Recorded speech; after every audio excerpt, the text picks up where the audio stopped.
হর হর মহাদেব।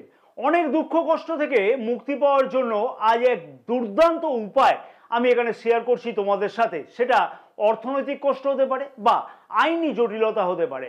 আষাঢ় মাসের গুরু পূর্ণিমার পরে প্রথম যে সোমবার পড়ছে অর্থাৎ জুলাই মাসের 14 তারিখে, সেই 14 তারিখে সকালবেলাতে স্নান সেরে কাঁচা গরুর দুধ একটি কংস পাত্রে বা কাঁসার পাত্রে নিয়ে সামান্য কালো তিল সেই দুধে মিশিয়ে দিয়ে প্রতিষ্ঠিত কোনো শিব মন্দিরে শিবলিঙ্গকে অভিষেক করা উচিত হবে এবং সেই শিবলিঙ্গের সামনে অন্ততপক্ষে 108 বার ওম নমঃ শিবায় জপ করতে হবে এবং মন্দির থেকে ফেরবার সময়তে যার দরকার আছে সেই রকম কাউকে 1 কেজি আতপ চাল দান করে আসতে হবে।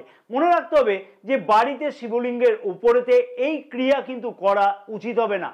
কোনো প্রতিষ্ঠিত শিব মন্দিরে গিয়েই কিন্তু এই ক্রিয়া করা উচিত হবে এবং মহাদেবের আশীর্বাদে অনেক কিছুই বিপদ আপদ অথবা স্বাস্থ্য সম্পর্কিত ব্যাপারেতে অসুবিধা অথবা গ্রহ দোষ বা অর্থনৈতিক অসুবিধা থেকে সব কিছুর থেকেই কিন্তু মুক্তি পাওয়া সম্ভব হবে।